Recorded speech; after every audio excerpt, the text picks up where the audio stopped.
What's cracking, everyone? Welcome back to another episode of Golf on Tap. As always, I'm Jack Bushman, joined again by my partner in crime, Joey Ricotta. Make sure to go and give him a follow on X at Joey Knows Nothing. You can find me on X at Jack Bushman too, and also go and show some love to the show's page. That's a little bit of a tongue twister there at On Tap Golf as well. Also, go and check us out on Apple Podcasts or Spotify, wherever you tune into your podcast. Make sure you click that follow button so that way if you're not able to catch up with us live, you're still able to tune in to all of the latest episodes. And if you're tuning in right now and not already over in the YouTube feed, make sure to go and do that. Throw us a like. It goes a long way. And jump in the comment section. Let us know who you're going to be tailing this week for the 2024 PGA Championship. And that's the name of today's episode, Joey. We got the second major championship of the season. You've been a pretty good major hunter over the years, so excited to dive back into this with you here today.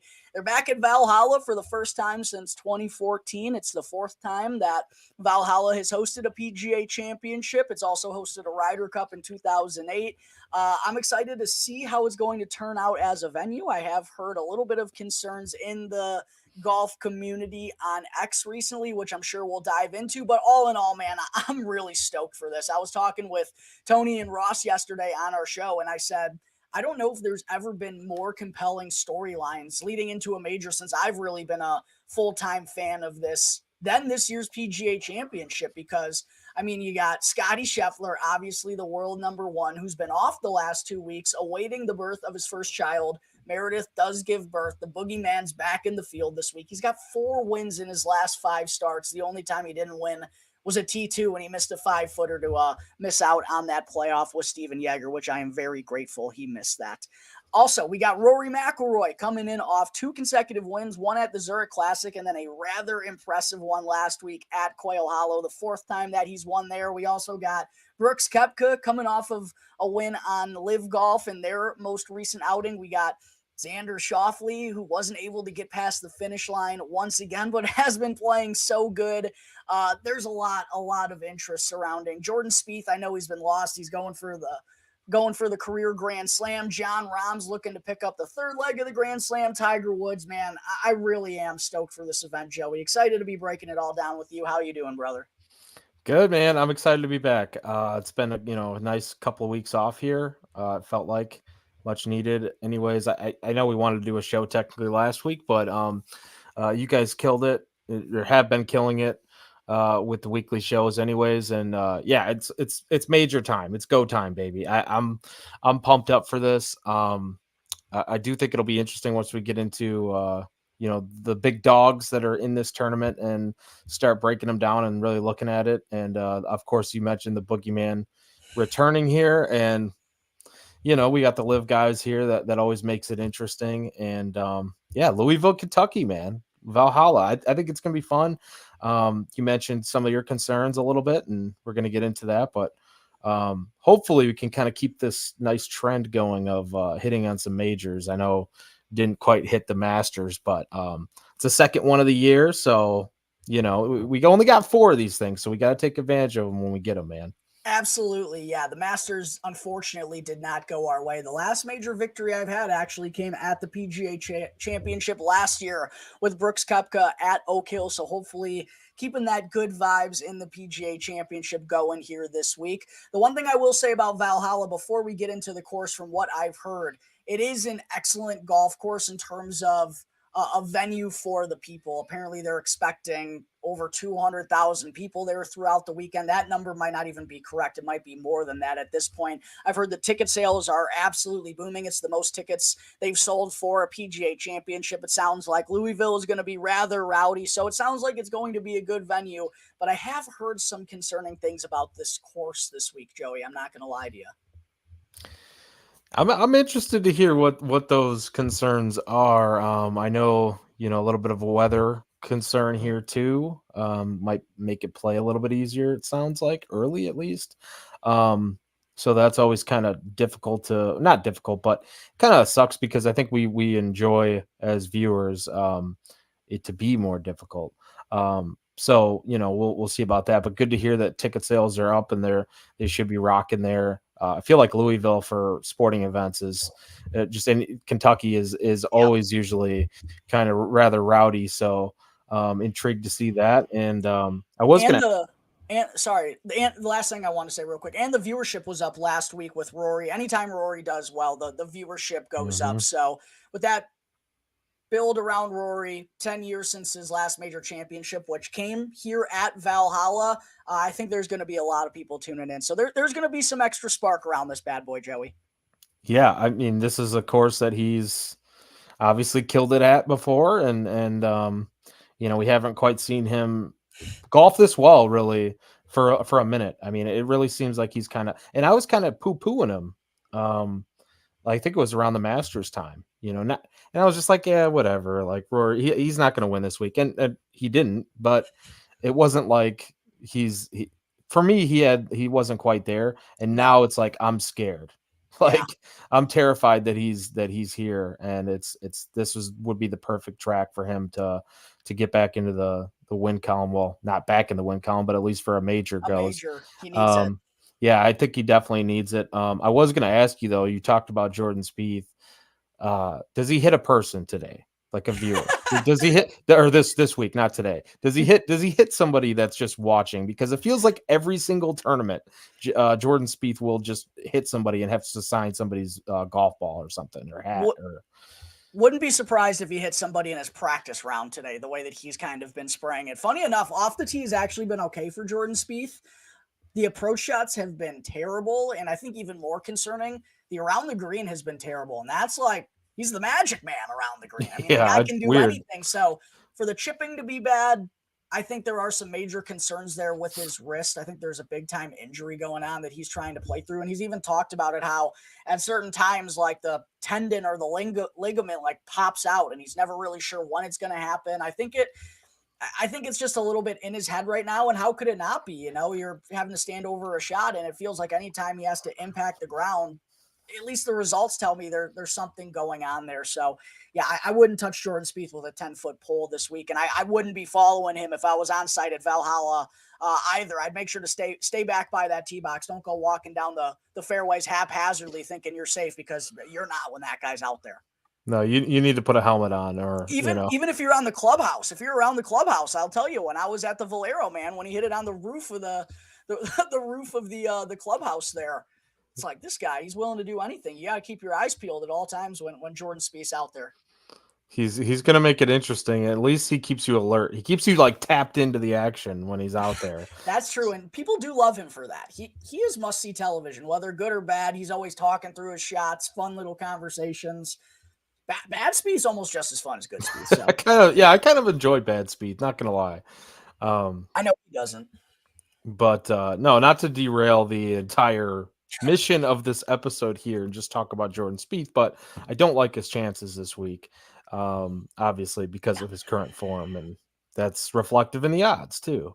But I feel like there will be those, because it's a major, we will get the casual fans this week that are just going to bet the popular big names, and Spieth might be one of those. So I'm just gonna say it right now, Jack.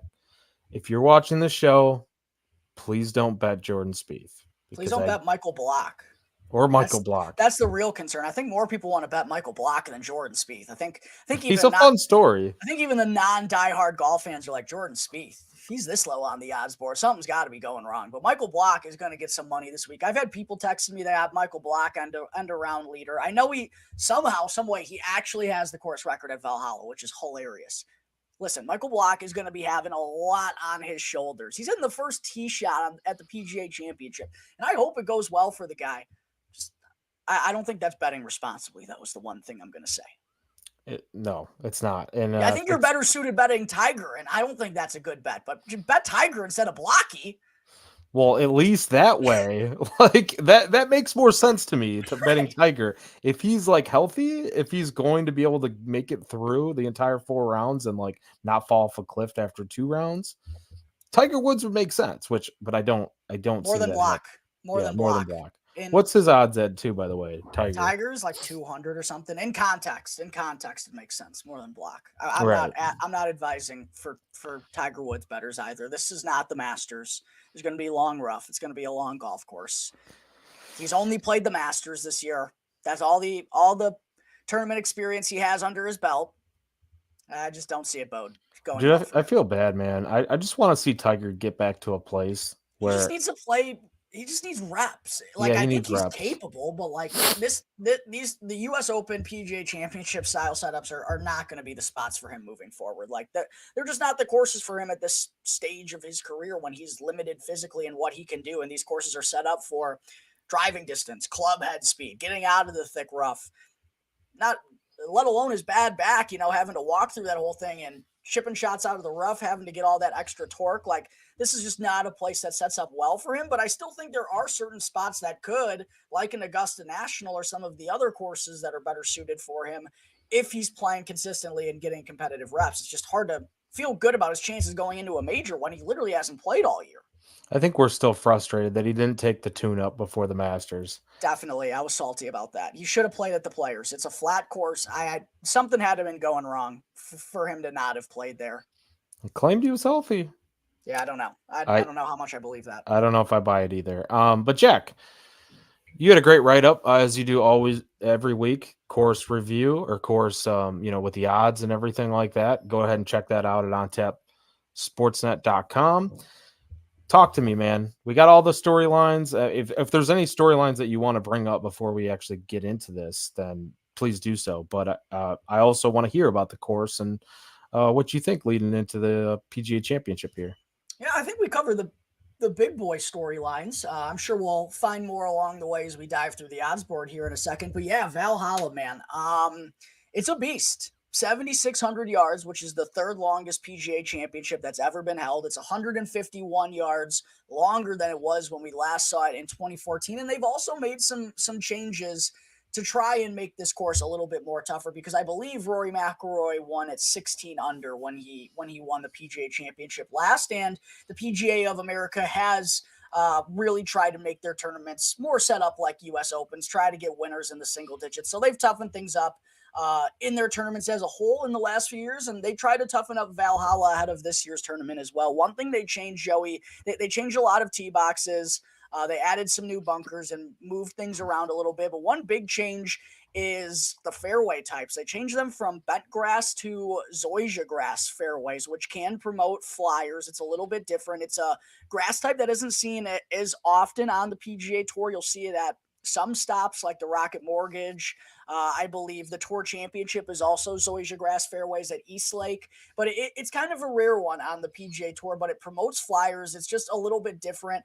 And it also, the real reason they implemented it was to try and make this course a little bit more baked out. Firm and fast is what they're going for. The greens here run at about a 13 to 13 and a half on the stimp meter, so they're going to be really fast, and they want this golf course playing as a long, firm, and baked out golf course. The problem with that, Joey, is it looks like it's going to rain all throughout this tournament. So that might soften things up. However, what I will say about Valhalla, I think is, well, what's still going to challenge the players, Joey, is that this course has the third smallest greens that the players will face on the PGA Tour this year. So you got a super long golf course that you really have to drive it long in order to have a chance at. And you also got to be good with your long irons, probably even better than in recent weeks. Like I know we've kind of seen some courses like a Quail Hollow pop up on the schedule recently leading up to this tournament where long irons have been key.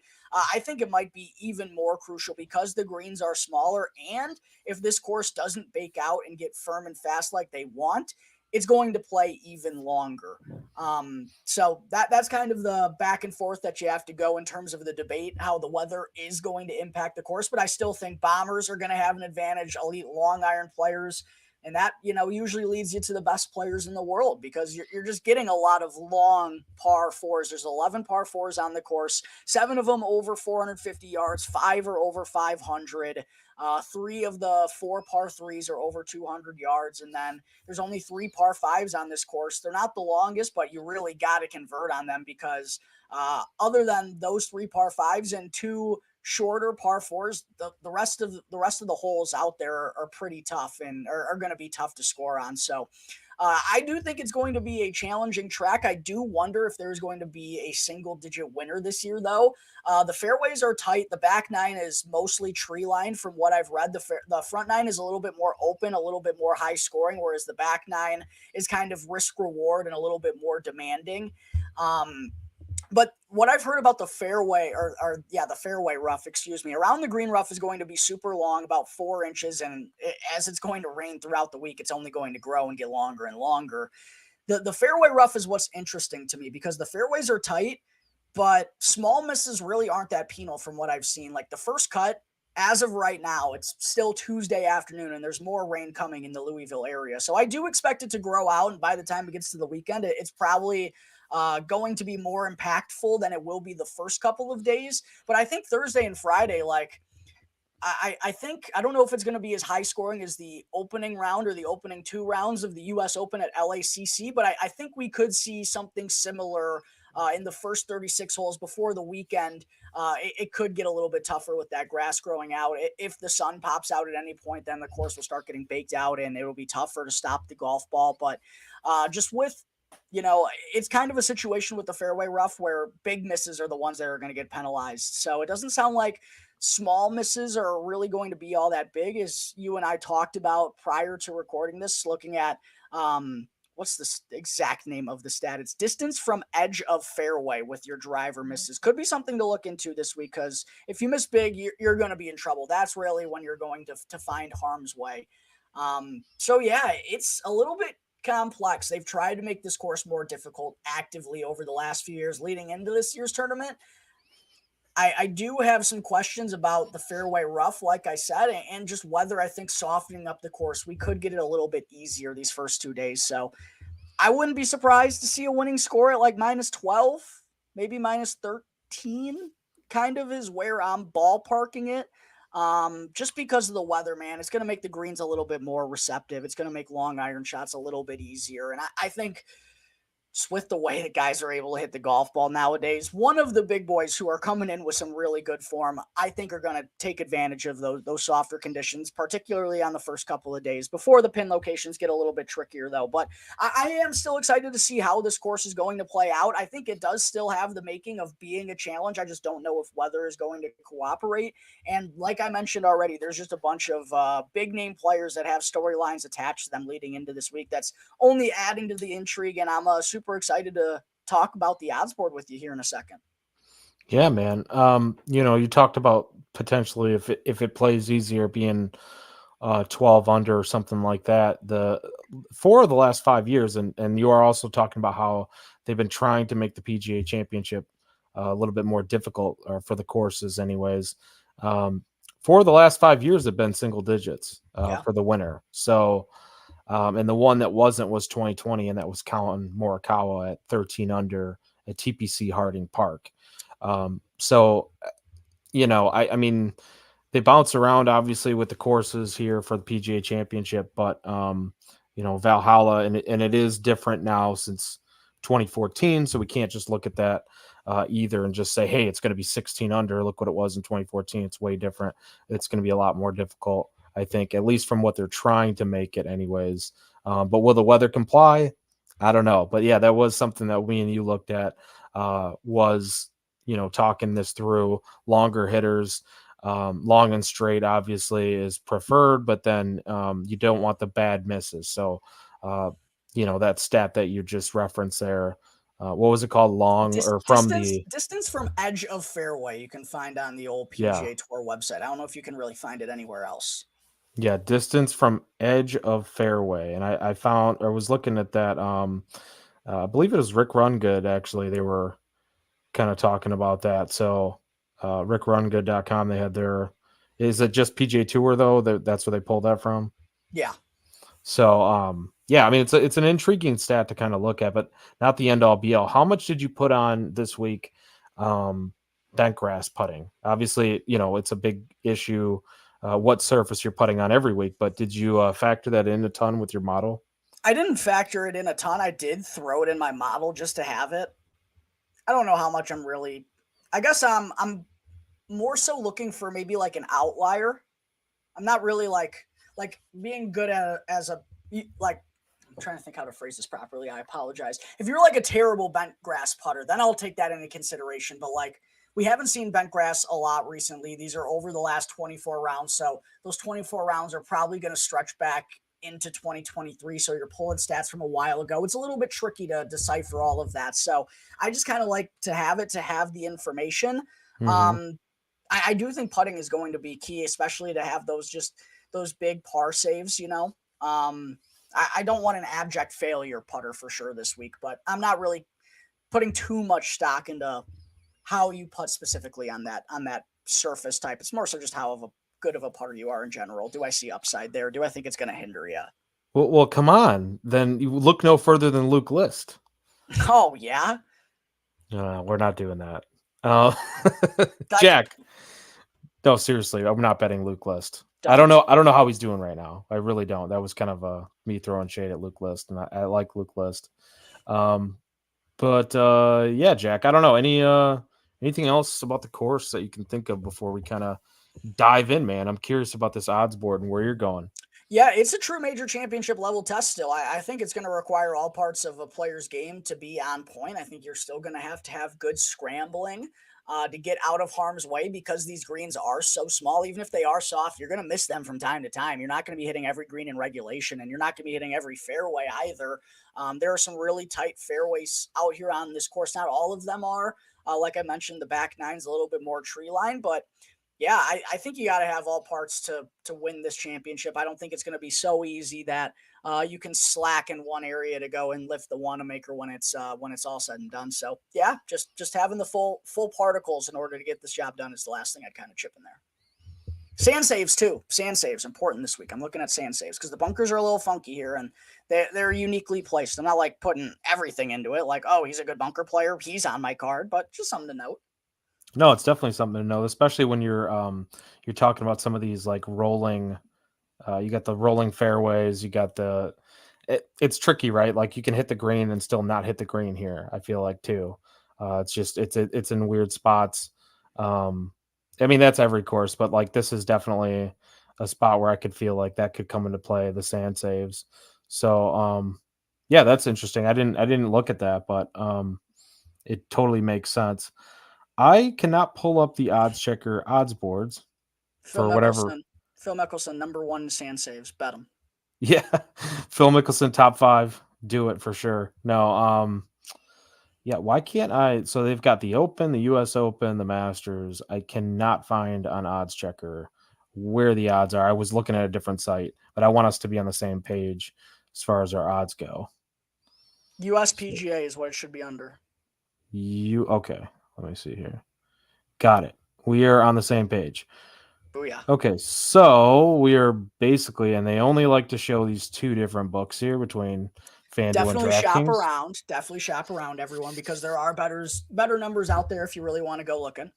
Yep, absolutely. And I mean, we could just look at our sponsor, Bet Rivers, but shout out to Bet Rivers. Promo code up to $250 if you enter the promo code, or deposit match up to $250 if you enter the promo code on tap.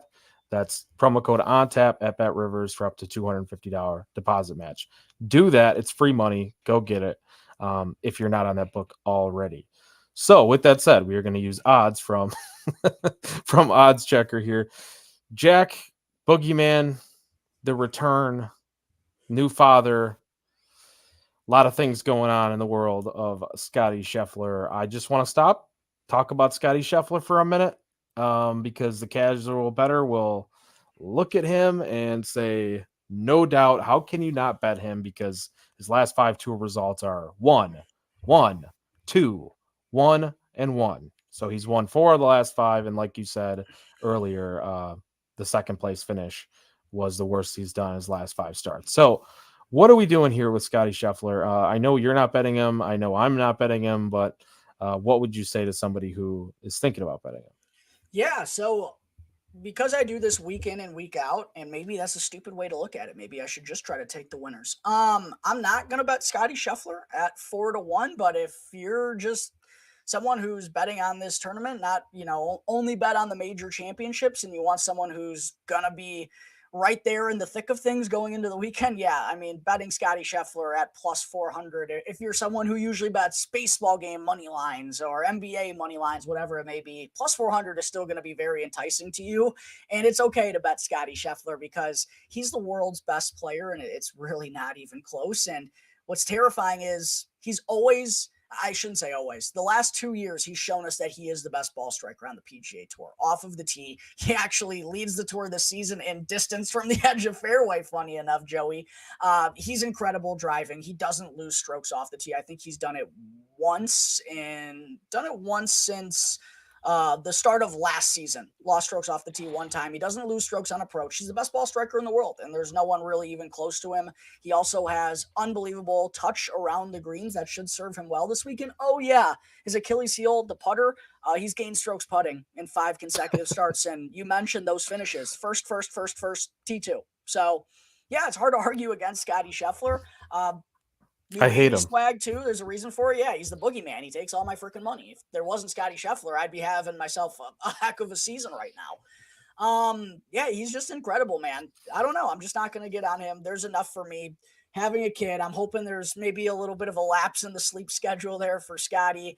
Ted Scott, his caddy, is not going to be on the bag Saturday, interestingly enough, for his daughter's high school graduation. So I don't know.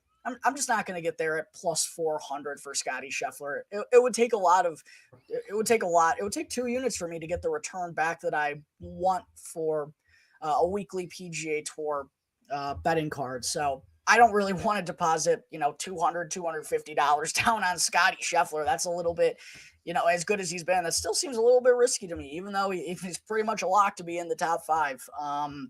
So yeah, that's kind of my rundown on Scheffler. I'm not going to get there. I'm not going to argue anybody who is going to be on him. I'll probably try to find some way to be on him, whether it's like through DFS that I do with one of my buddies or in a pool or something. I'll find a way to get money on Scottie because he's just so freaking good. It's just not going to be here in the outright market for me at plus 400, Joey.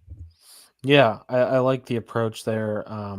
And I'm glad you mentioned his caddy not being there. I think it's for the 3rd round, right? Yep.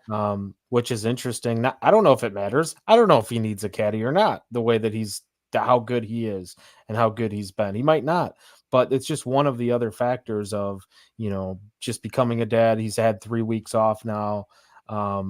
There's a few reasons. So like, he's not quite as cooking as like he was, because when you have 3 weeks off, to me, that's, usually he does well after another event or, 1 week in between, and then he'll win. Like 3 weeks now, like that's a longer time. I feel like, does it matter for him? Who knows? I don't know. I'm not really, like you said, not really arguing against him. He can absolutely win, and he's the favorite for a reason, but I'm just not going to get there because that's been my strategy all season, and I'm sticking to it at this point.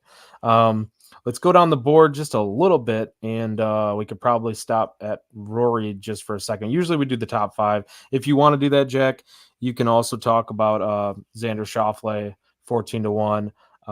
Rory McIlroy is 7.5-1, so second favorite. And then Brooks Koepka 16-1, and John Rahm as well as 16-1, which is insane odds if you think about it, when John Rahm was quite literally just in the Rory McIlroy range normally at that like 7 or 8-1 number.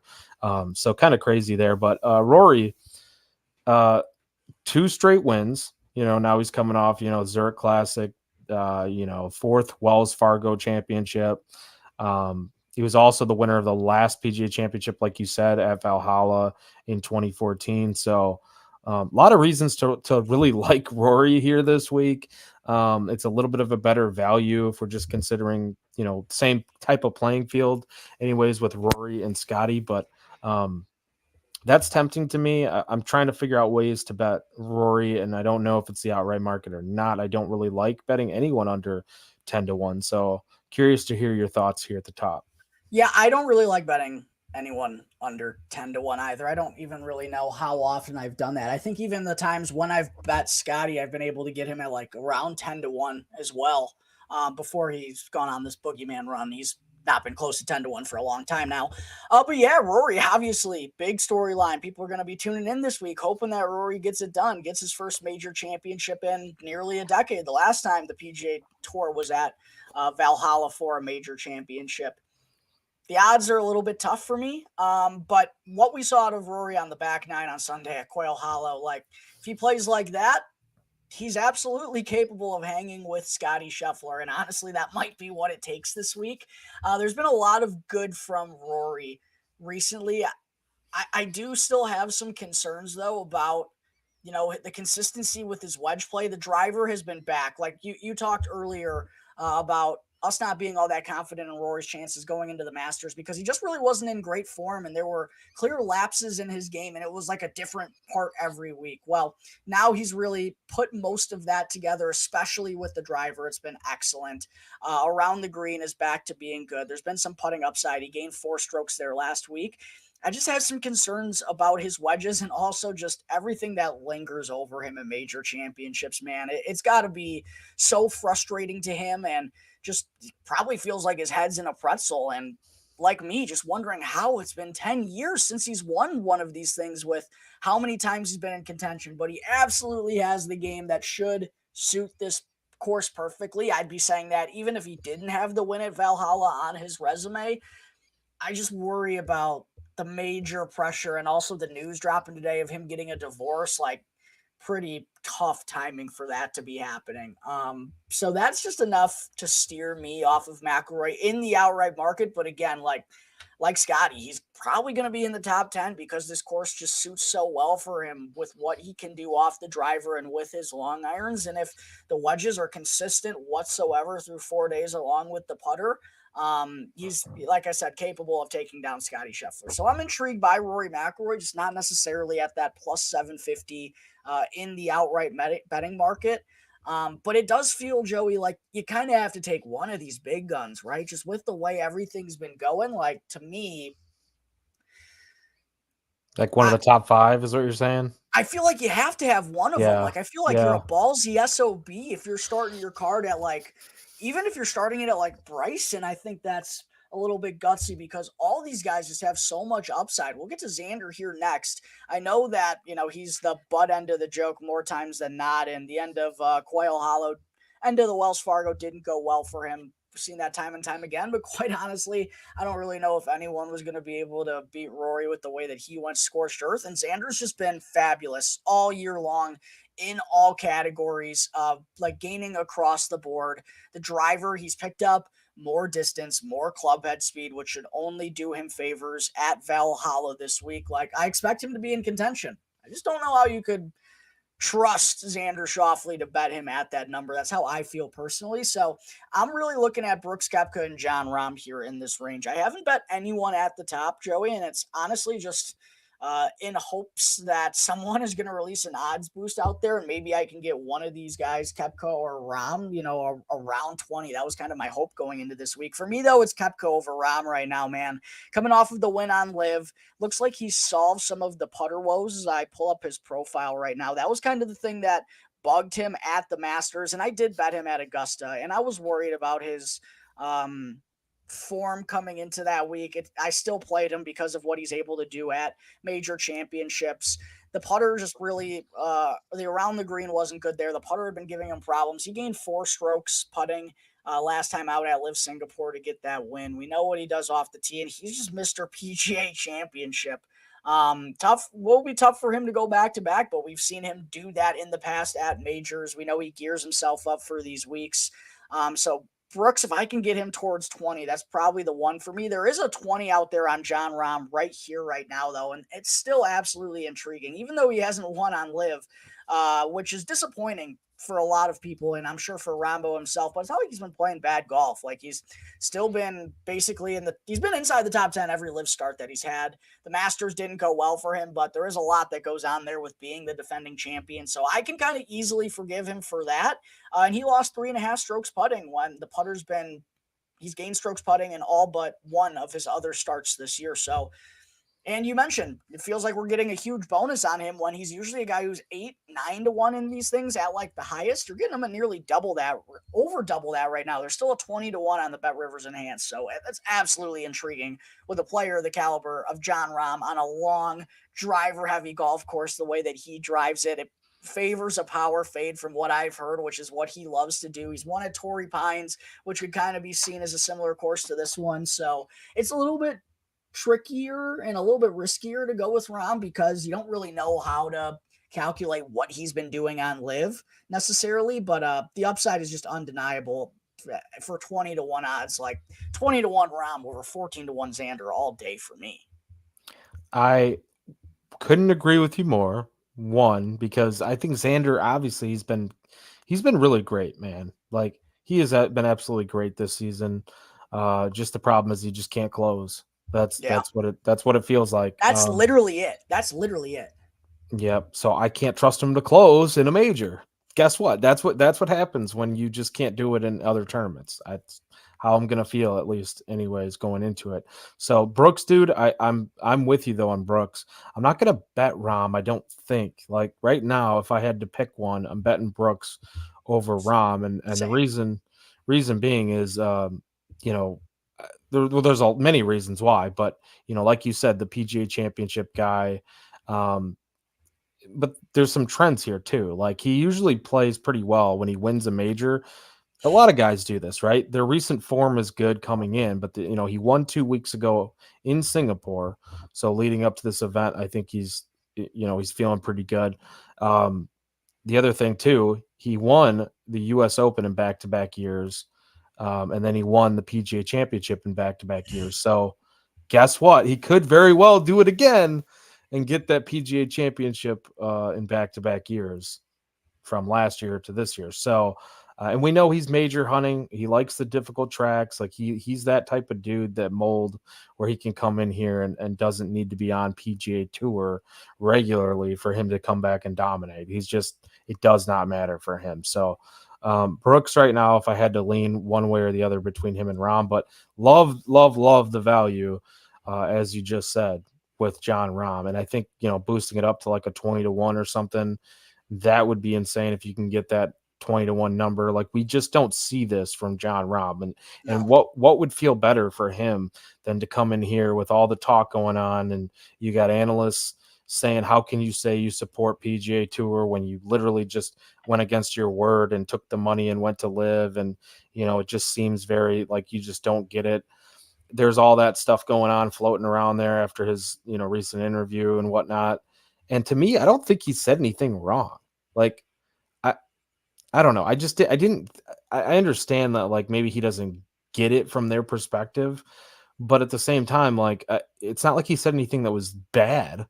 So, like, what would feel better for Jon Rahm than just go out there and just shut everyone up? Let me just show you I'm still one of the best in the world, and I'm going to win your tournament. If you think I don't support, like, it's still going to be great for the game of golf, great for PGA Tour if he wins this tournament. Like, let's just be honest. So I don't know. It would be cool to see. And the one thing I was going to ask you though, Jack, what do you think? Like, what would be more electric? Obviously, any playoff in a major is awesome to watch. If we get a playoff, that's what I really want. I do too. But Scottie versus Rory in a playoff, or Scottie versus Rahm in a playoff, Scotty Brooks, Brooks versus Rory. Like one of these top guys in a playoff, like one of these top 5 that we just mentioned, and not excluding Xander. I don't really care. I don't really toss him in the same kind of realm, but like, I feel like this would be an insane time to have a playoff between either if it's PGA versus Live guys, or if it's, even Scottie versus Rory, as good as they've been lately. Like, I would love to see that. And I'm really hoping for that, even though I might not bet some of these guys at the very top. Rory versus Brooks would do some absolutely bananas number. That's the answer to that question. That's the result that would lead to the biggest viewership and be the most electric. It would definitely be Rory versus Brooks. As much as Scottie is the best player in the world, still doesn't have that pump like a Rory McIlroy does. And Yeah. Brooks Koepka, he's got that polarizing, you love him or you hate him type of vibe. Like he's the perfect villain in that situation. Like it would be perfect. I hope it happens. Who are you rooting for in that situation? Probably because you're betting Brooks. Brooks, come on, baby. Yeah. Come on, baby. Give him 6. Let's get that money. It would be crazy if Brooks won his 6th this week, man. I think tie him for 12th all time. Be pretty God crazy. damn it. That would be Crazy. insane. But yeah, let's keep it moving here. I know we're kind of running a little short on time, so we got to get going. Luddy F Baby 22-1. A lot of reasons to like him. Bryson obviously 28-1. Colin Morikawa 30-1. Joaquin Neiman 35. Max Homa 35-1. Very good range here, Jack. I see. You can make a case for any one of these guys, and I would listen and tell you, like, good bet. You know what I mean? I don't know. What are your thoughts? Yeah, I'll go down the order here. For Ludwig, if you are wanting to bet Ludwig, I would continue to wait. I think that number is going to continue to creep closer to 25. Maybe even on Thursday morning, you can catch a 28. I don't think he's getting a lot of steam right now because of who he's priced along with. It has nothing to do with his talent. We obviously saw it on full display at the Masters. He was our best hope of taking down Scottie Scheffler. And the next week at Hilton Head as well, it kind of felt the same way. It was like full on Star Wars. Help us, Ludwig Oberg. You are our only hope. Like that kind of felt like the situation was going on. And I still believe in his upside, undoubtedly. It's a tough price. And also he's dealing with a little bit of a knee problem. He withdrew last week because of it. And I did see, I don't know exactly how reliable this is. This was a random person on X, but they were there for the practice round yesterday on Monday, and they said Luddy was grabbing at it. So I do have a little bit of concern there. And just because withdrawing from Wells Fargo, like that's an opportunity for a big payday. He'd been playing some really good golf, want to be in good form going into this major championship. For him to withdraw from that was a little bit concerning to me. So I'm out on Ludwig in the outright market. The first bet I made this week, Sunday night, I bet it at 30-1. Bryson DeChambeau, man. Ooh. Feels like this course is set up for Bryson. Can absolutely nuke it off the tee. Hasn't been in great form since the Masters over on Live, but the ball striking has still been really good. And when the putter's right, he's one of the best putters in the world. And it's really a big weapon for him when he's able to hit it so far. And if the wedges aren't exactly dialed, his putter can still save him, and he's going to make a lot of more birdies than other players just because of his capabilities. I just feel like, and a lot of people are feeling this way, this is just such a good setup for Bryson. I think he's going to be one of, if not the most popular bets this week in the golf betting community. It seems just like such a good setup, and I didn't think he was going to do very well at the Masters. I don't think Augusta's a good setup for him. He nearly won there, so I can't put it past him to be in contention on a track like this. Winged Foot, where he won his U.S. Open at, was a more difficult track than this, but there are similarities, and he won that bad boy by 5, and it wasn't even close. So Bryson 30-1 to me, it was good enough number for me to jump back on. Morikawa, man, I do still have some concerns about his long irons in particular. They haven't been as consistent as they've been. The putter has been much better. It's actually turned into an asset for him recently. He's going to hit a lot of fairways. Around the green, too. He's been pretty, yeah. You always have a better feel on Morikawa than me. I'm just not going to get there. I kind of still feel the same way that I felt about him going into the Masters, man. I'd just be surprised if he won. I just don't think his irons, which are his bread and butter, have been consistent enough for the amount of long irons that he's going to have to hit in here, because he's not a distance guy. He doesn't have that club head speed. He's going to have to be rock solid with those long irons to have a chance this week. And I just have some concerns at that number. So I'm out on Morikawa in the outright market. I'm out on Neiman at that number. A lot of people gassing Neiman up. I know he's been playing great for Liv. He's got one top 20 in a major. I still think it's just a little too soon to be betting him at these low ball numbers. People bet futures on him at 80, full advocate for that. That's an absolute great number, double the price. I'm not in on Neiman at 35. I am thinking about Max Homa a little bit, Joey. I haven't pulled trigger yet. And like I said, I know this is a final bet show, but I am still waiting to see if anyone's going to post any fucking boosts to help a brother out here, because I'd like better odds if I could get them. And most of these guys aren't getting bet down at this point, so it seems, knock on wood. But Homa's been excellent, man. Homa's been really excellent, especially on long, hard, and difficult golf courses. The Masters obviously kicked the door down, getting in contention for the first time, but he was T8 at the Arnold Palmer Invitational. That's a long and difficult golf course. T16 at Riv, same thing. T13 at Torrey Pines for the Farmers Insurance Open. Like T8 last week at Wells Fargo. Like, he plays these long and difficult golf courses really well, and there's been roller coaster rides in his game and in his statistics, but if that number gets to 40, 45, I'll feel more inclined to bet it. But I am definitely giving Homa a long look this week because it does feel like it could be that time for him. I feel that way. So Bryson's the bet for me in this range, absolutely. But Homa's kind of the one that I'm also keeping my eyes on here late in the week, Joey. Yeah, a lot of great points there. I do really like Max Homa this week. It's pretty much all the reasons you mentioned. I haven't done it yet. That is one that I am considering doing. I do like Morikawa again. But like I said, all these guys in this range, like Ludwig Oberg, um, the injury worries me. You just told me that, before getting on here, and I was like the total driving piques my interest, obviously for obvious reasons here at this course. I feel like the guy just has stones too. Like I truly feel like and believe his time is coming here soon. Third in the field in strokes gained putting on bent grass, at least recently. So I do like that a lot too, but the injury, I don't know, man. That really does worry me. Morikawa, like you said, a little worried about his long irons. I'm not quite there as far as the worry goes. Like, of course, it's not good recently, but I feel like he still is a guy that can turn it on, especially on hard courses. When I cracked open your model there, Jack, I saw that he was sixth in strokes gained on hard courses. And that's something that I absolutely love to look at. So I do think that Morikawa is at least has a chance because some of the other facets of his game are starting to kind of come around here. So I feel like if there is one part of his game that will randomly click and just fall into place, it's absolutely the long irons, because he's consistently shown that he can do that.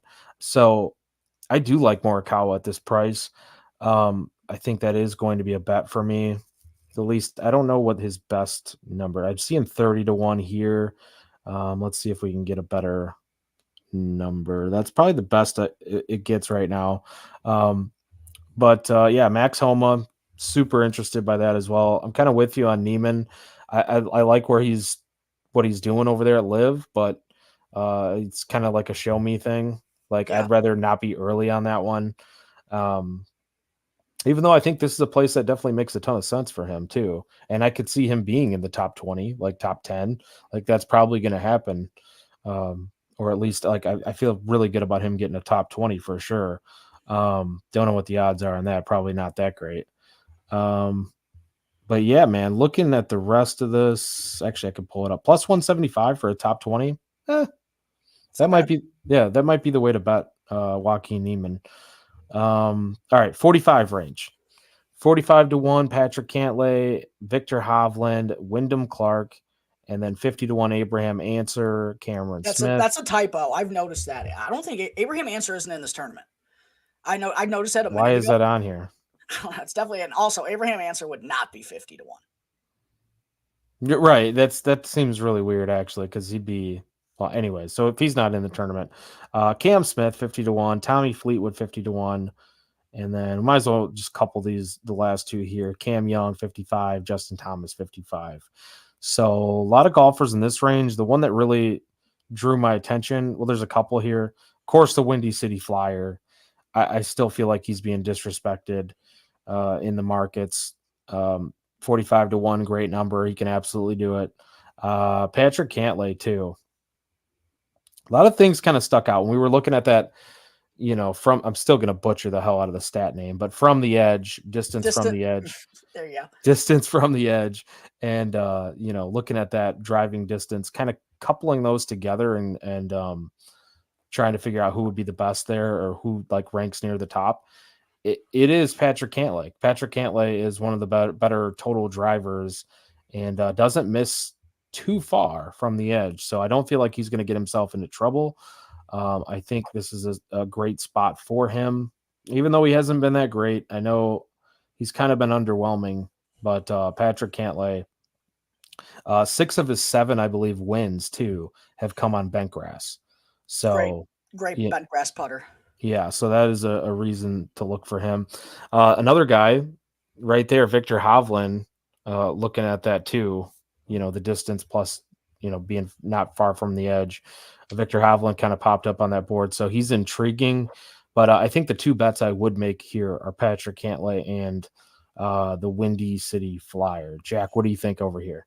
I love to hear that you're tailing Windy C because I'm already on him. He was the second bet I made this week, 45-1, too big of a number for his upside. Yep. He's just been knocking on the door still, and I know last week was not very good. He didn't have a good go of it at Wells Fargo, and I am a bit concerned because the approach hasn't been as dialed as it was when he was in the midst of that stretch in Florida and playing really well there. But the upside for a 45-1 guy, this golf course should suit well for him with how he can bomb it. The fade that he hits, the long irons are really good for him. And if the putter's working, he can be one of the best putters in the field as well. We saw the around the green on display last year to help him win the U.S. Open at LACC. I'm absolutely taking Wyndham Clark at 45-1. I've been on him a few times when he's had close calls. I was on him at the RBC Heritage where he just went full scorched earth through the first 13 to give Scottie Scheffler a little bit of a scare momentarily until he made that unfortunate double bogey. But outside of that one round, the first round really plagued him at the RBC Heritage. The last three, he was excellent. Like I said, I know Quail Hollow didn't go his way, but the upside's undeniable with Wyndham Clark. And he's, in the last year, the tournaments that he's won, they've all been big boys, 2 signature events and a major. So I'm not going to put it past him to go and contend in this one. I absolutely think he has the stones to step up there and hit these shots that Valhalla is going to require. So yeah, I locked him in at 45-1, but you mentioned there's a lot of intrigue in this range. Cantlay, I'm out on. I can't lie to you. I could see him coming T19 or something like that, like typical Patrick Cantlay. The ball striking upside isn't there for me right now, and I know he's a good bent grass putter. I just haven't seen enough from his form for me personally to I gotta believe in the guy to go toe to toe with one of the best on the weekend to do it, and I just don't have that belief with the way 2024 has gone for Patrick Cantlay right now. And I'm probably out on Victor Hovland for the same reason, just because he's been even worse than Patrick Cantlay's been in 2024. My goodness, he's got one top 20 this year, and the around the green woes since he parted ways with Joe Mayo have returned. I just don't know how you can feel confident enough in Victor. He played well on Sunday at Quail Hollow, and I do think this could be a spot because he is still so good from tee to green and the way he hits his driver. And you mentioned the distance from the edge of fairway. I wouldn't be surprised if this is a little bit of a get right spot for Victor Hovland. I don't think he's going to be an abject failure here. I just think the around the green deficiencies are going to plague him too much for him to win this tournament. 45-1 is super juicy. I know there are people who have like 25-1 futures from the way this guy was looking at the end of last year. So if I had a future, maybe I'd be a little bit more inclined. I don't, and I'm just not on Victor Hovland this week with Cantlay and kind of the same concerns. Cam Smith, I don't think this course is going to set up well for him. Masters and British Open are always going to be his two best chances in majors. Mm-hmm. These setups with how he drives it just don't really favor him, so I'm out even at those odds. Justin Thomas, with all the added pressure, there's been a lot of inconsistencies. He's got a new caddy. It would be a cool hometown story. I'm just not getting there. Cam Young, no thanks. I bet him last week. Should have known that was going to go terribly. I do think this is a great setup for him. I just can't do it, and never Tommy, even though he's been playing good.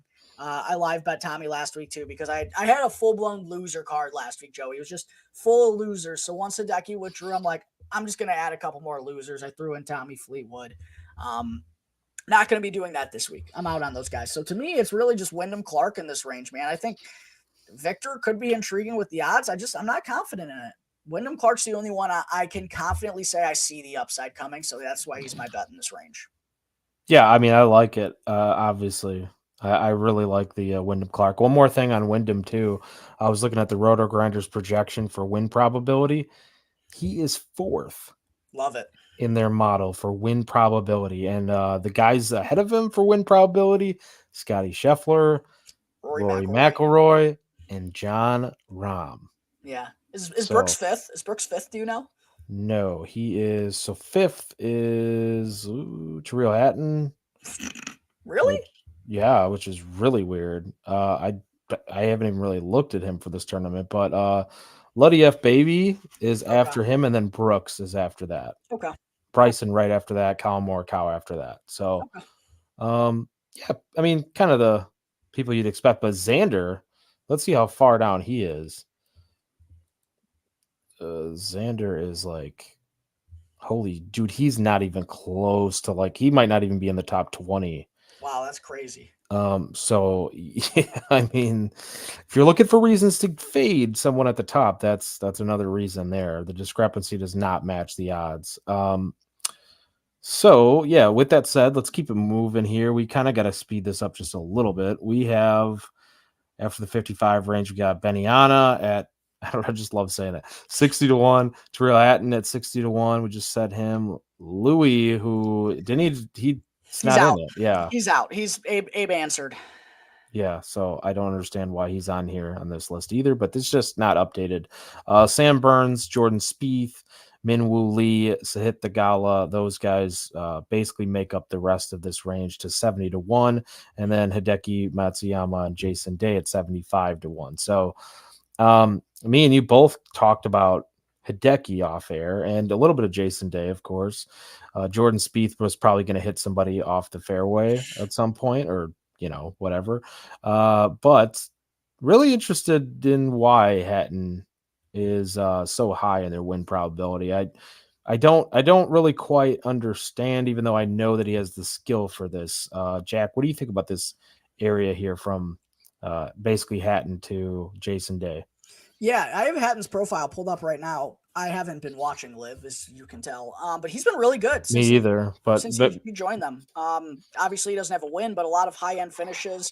He has the game to hang around in the most difficult conditions. Like, he always liked Tyrrell Hatton on the harder golf courses, so I don't necessarily agree with him having the 5th or 6th highest win probability, but like top 10 probability, top 20 probability, yeah, like I'd back that for sure. And maybe I wouldn't bet Tyrrell Hatton. I don't think his first one is going to come in a major, but maybe it does. Maybe I'm shocked by that. But yeah, this is still an interesting range for me. Benny On has been bet down to 60-1. I bet him last week. I bet him a few times. He was so good last week, dude. And he's been so good. He absolutely nukes the golf ball. Just absolutely mashes it. The long irons have been great. The putter's been hit or miss, and he led the field in strokes gained putting last week. And it's like, fuck, man, why'd you have to do that? It's like, if he didn't lead the field in strokes gained putting, I'd be like, okay.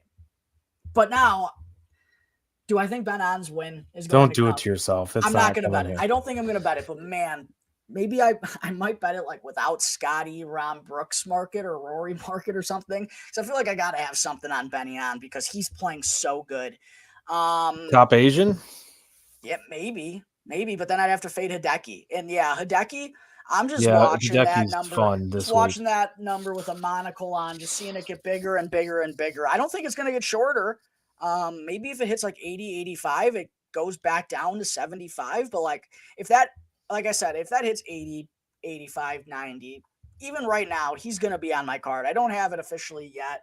Yeah, I'm concerned a little bit about his back, but like, dude, Hideki before the Masters, I mean, was in peak form. And I know the Masters didn't go very well for him, but like that happens. It's Augusta National. Other than that, he's been in excellent form. And now you're telling me you're giving me him at 75, 80-1. So I'm really looking at that. Min Woo, I do think is interesting. Like this course should set up for him. I don't know if I believe in the approach a lot. There's an 85 out there on Min Woo, I think at the Bet Rivers Enhance. But he's played good at major championships in the past. I actually think, did he finish top 10 in this tournament last year? Let me pull this up real quick. PGA Championship. I don't remember that. PGA Championship. He finished T18. He finished T5 at the U.S. Open. Like these long, difficult golf courses can be his jam. My concern is that the approach hasn't been good. But like off the tee, favors him as much as anybody. I've been betting Sahith a lot. I don't think after what I saw last week, I'm going to get back on board. So Hideki in this range is curious, and maybe I have Benny on in some alternate market. But I'm going to have Hideki on there some way or not. Yeah, I'm really intrigued by Hideki Matsuyama here. I think that's the one bet I would probably make here, and I do like you said, the top 20 for Tyrrell Hatton. I think that makes a lot of sense. But if you notice too, I actually just pulled this up. Not great from like value perspective as far as the top 20 goes. Like he's kind of in that range of like where Max Homa's outright odds are. So like a top 20, I guess it makes sense though, right? Like you expect him to have that high floor. He's a high floor guy. Definitely. So I guess that does make sense, but he's like plus 150 for a top 20. But yeah, Hideki would probably be the route that I go, even though, like you're saying, with the injury. Really interesting head-to-head matchup here, Jack. Just quickly before we continue on, Hideki Matsuyama versus Jordan Spieth. I'm seeing it, and I'm loving it. I'm going with Hideki Matsuyama. They're both just And I get it. I get why both they're paired fucking up. hurt. Any of them could withdraw at either moment. I'd take Hideki though. Yeah. I mean, Players will beat 'em. why not, man? I'm just kind of wanting to root against Spieth at this point because I kind of like when he's bad. Like you said, it's pretty entertaining. So, It is. So is Trio Hatton, though. I mean, Definitely.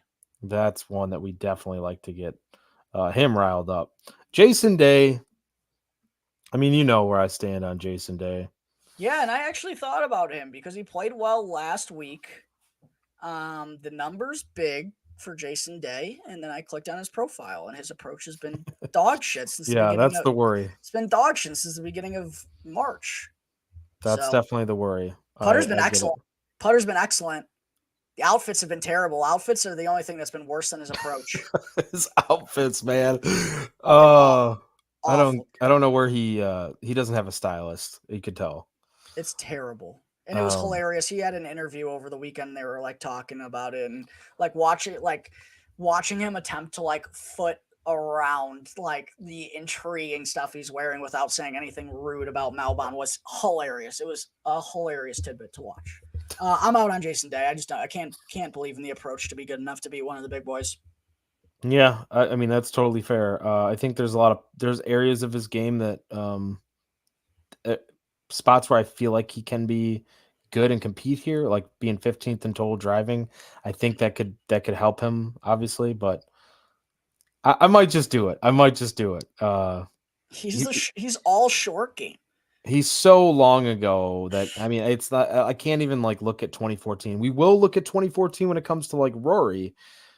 He finished T15 here and he was competing. I think that was kind of a faulty T15 because he was pretty much competing in that tournament. So if we're looking at like the course history stuff, like, which I'm not saying we should be totally when it comes to the changes they've made here and all that, I think the number is good. Yeah, I don't love it though as far as a bet, but I'm probably going to do it because I'm the Jason Day guy of the show. The rest of these guys here, we're just going to go down to 100, and then because just for the sake of like cutting down time, then mention any other names that you might think would be an option. Matthew Fitzpatrick 80-1, Will Zalatoris 80-1, 90-1 range. We have DJ Dustin Johnson, Siwoo Kim, Sunjae Im, Tony Finau. And then that 100 marker, we have Daniel Berger and Mark Leishman. So I see Willie Z as a guy that loves the tough courses, but I don't like where he's at right now at all. If I was going to bet a guy in this range, it's probably Matthew Fitzpatrick because he was also one of those names that popped up in that distance from the edge. So I think Matthew Fitzpatrick would be the bet that I would make in this range, but is there anyone here that you like, Jack? Yeah. No one really like jumps out to me. Will Z, when you see an 80-1, considering his major track record, has to be intriguing. My concern is he got worse round by round at Quail Hollow last week. He lost almost 8 strokes to the field on Sunday at Quail Hollow. The ball striking wasn't very good, and now he's lost over a stroke. He's lost 1.4 strokes putting in each of his last 5 starts. I don't think there's a real back concern. But there's just nothing really to be encouraged about Will Z on other than his past major track record. The driver hasn't even been as good as it was when he was in the middle of that run in March when I was backing him. I just don't really love where he's at either. I think that's a good way to put it, Joey. For me, Dustin Johnson got off to a really good start to the season with LIV, and then has kind of just been typical Dustin Johnson, like hasn't really given a shit. I think kind of suits him well over there on LIV, but I do still believe these majors fire him up, and it's been a couple years since he's really been a storyline, and it's got to be a little bit disappointing to him deep down there, and he missed the cut at the Masters. Guy who can still crush the golf ball off the tee. The ball striking numbers have still been pretty good for the most part this season outside of the Masters. He gained 4.5 strokes putting and a T7 at Live Singapore last week. I don't know, just 90-1 on DJ feels like a really, really good number. So that is probably going to end up on my card if I'm being honest, just because it takes little money to get the type of return I want to on an outright, and it's DJ. Like, come on. Siwoo, I'll tell you what. If Siwoo loses 1-stroke putting, he's going to be in this tournament. It's just if he loses 4 or 5 or 6, he's fucked. Because his ball striking, dude, outside of Scottie Scheffler, he's the best ball striker in the world right now. It's not even He's close. killing it, yeah. Dude, his ball striking is unbelievable. He just can't make a putt, dude. He can't make a putt. He's gained strokes with the putter twice this year, and he's a guy who basically plays every week. So that's concerning, but like the ball striking is going to bode well for him on this course. Whether it plays easier than I think it is, harder than I think it is, he's going to ball strike his way around there. It's almost like he's old Scheffler, like Scheffler before making the putter change. Like he's not maybe having those T2s or T3s, but he's still finishing inside the top 20, inside the top 15. Like he's been on a great stretch. 90-1 feels decent, but if you're telling me DJ versus Siwoo at 90, I'm taking Dustin Johnson. I don't care how good Siwoo's ball striking has been good recently. You know what I mean? Yeah, easy. There's no shot I'm going to bet Siwoo if DJ's right there. But the one thing I hate, Jack, I hate guys who don't care. And I'm not saying DJ doesn't care here. He's going to care, obviously. But, like, dude, I just can't get behind it, man. Like, he's I understand. It's like you ever seen Bronx Tale? I have not. A Bronx Tale where he's like, what's the basically the worst thing that you can do or worst thing you can see or whatever? It's wasted potential. DJ is wasted potential. I don't know if you could say that. He's won a lot. He's won big. He's a big game. He probably He probably for his capability should have more than 2 majors. So I guess you could say that. That's what I'm saying. Basically, it's a little critiquey because it's like DJ has been the number 1 player in the world. He's won the Masters. But I get where you're. Then he just doesn't care after that. You know, it's like it is a little disappointing for sure. Yeah, because I love DJ. I know, I get it, and I totally understand why you would here. Yeah, I don't know, I just can't. All right, so looking at the rest of this board here, we're. Do you realistically think anyone's going to win past 100-1? Because I don't this week. Nope, I don't either. Will I have maybe 1 or 2 bombs? Probably. I'm gonna have, yeah, we have to. You got to have 1 or 2. All right, give me your 1 or 2. I'll give you my 1 or 2, and then we'll throw out a name or 2.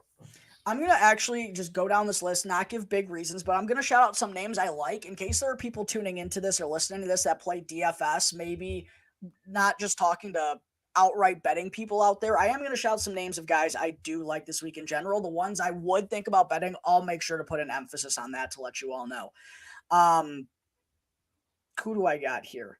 Alex Noren. I have not been aboard the Alex Noren train. I'm not going to bet him outright. I think he could play well this week. His ball striking has been so good. The Mista guy. We haven't brought up this bad boy in a long, long time since he departed for Live. One of Joey's boys from a while ago when we first started doing the show. He is going to be popular this week, and I understand it. He's been great on Live, gaining strokes in all major categories, absolutely stripes the ball. I think he's going to be a little bit chalky, but maybe for good reason. He sets up perfectly for this course.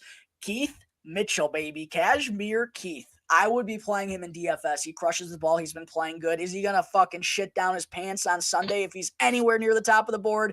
You bet your sweet ass. But those first 3 days, he'll probably play good enough to get him a top 20. Who else do I like here? Steven Yeager, I think, would be a good DFS play. I've been on the Yeager train, and his distance and chipping have been really good. The putter is still a little bit of a concern, but I think it's good enough for him to get through the cut. I think he's one of the good value plays from this far down. Patrick Reed, 200-1. I'm not going to bet that. I think you could do worse. I think you could do worse than that, especially if this somehow does play really difficult. Patrick Reed's around the green is immaculate. So that's one guy I was thinking about. And actually, I have thought about betting a guy way far down, Adrian Meronk, 300-1 with a top 7 each way. Everyone's talking about the Mista guy. I wouldn't bet Meronk outright, but he's kind of the same profile, crushes the ball off the tee, but hasn't been as consistent for Live this year and isn't going to be as chalky. I don't think he's going to win. That's why I want it with the each way. But he's one of the actual guys from down here that I was thinking about betting. I was also thinking about betting Mackenzie Hughes along with an each way as well. Again, I think each way might be the way I go down here because I really don't see these guys winning. Mackenzie Hughes, man, has been playing really well under the radar. And one thing I saw on X, a swing coach that I follow has been working with Mackenzie Hughes, and he's been gaining a lot of distance with his drives. He had a drive 356 last week, and I think he's a little bit longer now than anyone really recognizes. And with his putting upside and around the green play, he actually has popped in some major championships before, Joey. So Mackenzie Hughes and Adrian Moronk were kind of the each way plays I was thinking from down here. Those are the two guys, but like I said, I don't really advocate for taking these guys just outright because I really don't think they're ultimately going to win. Yeah. Are those DFS plays now? Are those for tournaments or like mostly for tournament play or for cash games? I Or the just what I do either? is I don't really play DFS. That's not really my style, but I'm in like a tournament pool for the major championships. So I know you have to pick tiers list sometimes for that. And obviously you got to debate between players if you're playing DFS. So that's just kind of what I'm inferring here. Well, all right. So the only reason why I ask that is because if you are a tournament player for DFS, it looks like, and this obviously is going to change, and maybe it's even been updated, but his percentage ownership under 3% for Adrian Moronk. Um, that's really good. You want to look at ownership when you're looking at DFS plays, and like you said, Jack, he's got the upside, and really, he's a good player for what the price point is. He should have made the Ryder Cup team last year. He should have made the Ryder Cup team if he didn't go to Live. He would have been on that team. He's an Yeah, established player over in Europe, and everyone's going to be chalky on Burmeister this week. I think Moronk's the better player. I 100% agree. Yeah, outside of that, man, I really like you said the Mista Mista guy is it's fun, you know what I mean? Like I like to hear that he's golfing really well. Of course, he can absolutely strike it. I do think that that's worth a look, even in the outright market. Like he could surprise. I just don't think like this is going to be the tournament that he actually takes down. But um, still, I do like him as an option for either placement bets or something like that. Um, and then Alex Noren. Alex Noren is a guy I am betting even in the outright market. I just think across the board right now, man, you look at like where he is as far as categories go. The guy is on fire when it comes to a lot of this stuff. Like I don't see many areas of weakness. Really intriguing.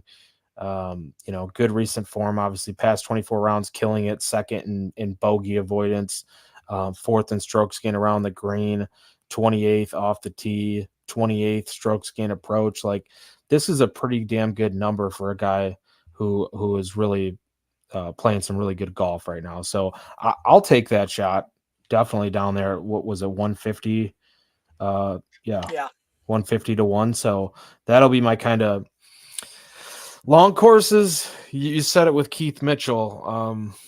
He's a guy that can compete if he can figure it out and finally just push through. At like a big one like this, I don't know. I don't know if he could do it, but that's worth a look, in my opinion. Those would be my two like long shots, I think, from the 150 range. And then let's see, real quick before we go ahead and get close to wrapping this up, I wanted to look at something. So guys under about 5% and under for ownership here. The Mista Mista guy is actually at 4.6%. So for DFS reasons, I think he's still in play. Like you said, Jack. Maroc 2.6%. Yeah, there's definitely some options down here. The long hitters. Let's see what Mitchell was at. I don't think he was very high. Well, 7.7%, so still under 10%. DJ under 10%. Cantlay around 7%. And John Rahm, dude, nobody wants to play him, but his price point, He's in that tough spot, you know? yeah. But like that's how you get different though in the tournaments. Exactly. I listen to a lot of DFS content to still take stuff from it. I just don't play. So like I hear a lot of stuff, I still pick it up. And usually the stuff I try to talk about certain guys who I maybe not bet but still like, those are for those purposes, for because I know everyone bets on different things. So I still try to make sure people are getting it for those avenues. Yeah, absolutely. And the guy that you mentioned there, Mac Daddy, Is he popular? I like what you're saying about him adding the distance. That's really intriguing to me, especially moving into the future here. No, he's not that popular. 6.7%. Yeah, I'm gonna bet Mackenzie Hughes with an each way. Maybe first round leader. He's been playing good, man. Yeah, I think I like that too. 250 to 1 though. Like that's in each way is different. Obviously, it lowers it, but it's worth the shot there. But Jack, we got to get to one and done. Do you have any prop bets before we do? I do not have any prop bets. Maybe I will to figure out like how to get Scottie or Rory or something maybe on the card. I don't know. I usually don't go too crazy with the props. Just sticking really with the outrights for the most part. But I know that's something that you usually like to peruse. Anything on the eye as we speak right now? I got nothing for you right now. I'm gonna have an article out tomorrow, so Bet. Perfect. yeah, Everyone stay tuned for that. But look one out for and that. done. I've been on a heater in one and done, Joey. I've got 3 one and done wins in the last 6 tournaments. I had Jaeger in Houston, and I used Scottie and Rory perfectly. I used Scottie at the Masters, and I used Rory at the Wells Fargo. So I got a pretty good lead right now, but we know the majors are worth double. Anything can change. And I was sitting really pretty this time last year and still wound up losing this bad boy. But where I'm getting with this is it's still my turn. I'm up first, but I have already used Scottie and Rory, which is interesting. So I'm going to use Mr. PGA Championship himself, Brooks Koepka. I knew it. I knew it. I knew that's where you're going this week. I said we are gonna flip flop. I used him last year. We are gonna flip flop here. Because I was thinking about doing that. I don't think I've used Rory yet, right? No, you did use Rory, sadly. Hold on, let me. I'm just I confirming did. that I used. Yeah, you used Rory. Where did I use Rory? I did use Early. Rory. Damn it. You used him at the Arnold Palmer. All right, I'm looking at this. You've used Rom as well. Yeah, I knew I used Rom. That was at the Masters, right? Yeah, you used Rory at the Arnold Palmer. You've used Justin Thomas at Waste Management. You do still have Scottie. I don't want to use him here though. You got Ludwig. I think you have Morikawa. Obviously, you got Bryson. You've already used Wyndham as well. Yeah, it's getting tough for me. It's getting tough. Like Luddy with the injury, I don't want to use it in a one and done situation. Morikawa would be. I don't really like you said with the form though. That's a risky bet for a one and done. Have I used Homa? You used him last week, brother. You got Oh eighth. yeah. God damn it. Where's my memory? Like, my memory sucks, dude. We literally talked about this 6 days ago. All right, so no. I think you asked me that before this year too. You're like, "Have I used him yet?" And I'm like, "You used him 2 weeks ago. I think it was Adam Scott or something." Dude, I literally could not tell you what happened like this morning. God damn it. This really throws a wrench into my plans here. Yeah, if it's not Scottie for you, it is a little tough. I might have to go with Scottie, but then you consider all the other majors though, and like I would feel better about Bryson at this major than I do some of the others coming up. That's a valid point. I do like Scottie at Pinehurst. Yeah, would you use Scottie later on? If I had Scottie still available, I'd save him for the U.S. Open probably, but that's just me.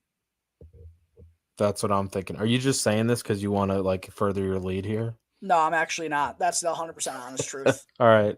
Let me go with Bryson just because I feel like he's still a good bet here, even though I'm not betting him in the outright mark. I hate doing this. I'm gonna do it. Brooks v. Bryson, baby. Let's go. That's a good matchup. That's fun. Good matchup. Good way to wrap things up. You got anything else you want to add before we get on out of here, Joey? I know we're already at an hour, 20 minutes, brother. I think we covered it all for the most part. Like I said, I'll have a prop bet article for tomorrow, so be on the lookout for that. And full card. I'll put that out on X too. I know I've been kind of somewhat bad about putting out all my bets, but trying to keep up with things here. And I know we ran way overboard, Jack, but this is a major championship, obviously second of the year. I'm excited. Yeah, look forward to talking to you over the weekend and seeing what comes of it. I think nonetheless, it's going to be entertaining. Please give us a playoff too. I just want one of those big boys, two big I boys in know. the playoff. It'd be awesome, man. I know. It's been a little bit since I think it was the PGA Championship that your boy Mito. We didn't talk about him actually on today's show. It's the 2-year anniversary of And when you had Mito 100-1 to win the PGA and he dumped it in the drink on 18. It's one of the saddest things, actually. I think that actually might be sadder than Wyndham's lip out, dude. I think that might be the saddest heartbreak we've had on this show. Was you having Mito at 100-1 on your card, and he fucking puts it in the drink and misses out on the playoff. Unbelievable. I don't ever want to relive that, but if we have to, because that's the history of this show, history of this tournament. Yeah, man, Mito let me down, and ever since then, and since he went to live, hasn't been the same. I never want to hear his name ever again. Hasn't been the same, unfortunately. Yeah, my full card will be out tomorrow morning as well. I'll be having my bets piece. So make sure to stay tuned for that. Go and check out Joey's article as well. It's coming out tomorrow at ontapsportsnet.com. If you haven't done so already, make sure to hit that like button if you're joining on YouTube, and go and follow us on Apple Podcasts or on Spotify so you can catch up on all of the latest episodes, even if you miss them live. Everyone out there, enjoy your PGA Championship this weekend. I think Valhalla is still going to be excellent regardless of how the course plays. I think it's going to be an electric atmosphere, and there's too many good storylines leading up to this one for it to be a disappointment. So I think it's going to be super exciting. Everyone enjoy the tournament. I know we will as well. Until next time, crack 'em, lock 'em. Thanks again for tuning in.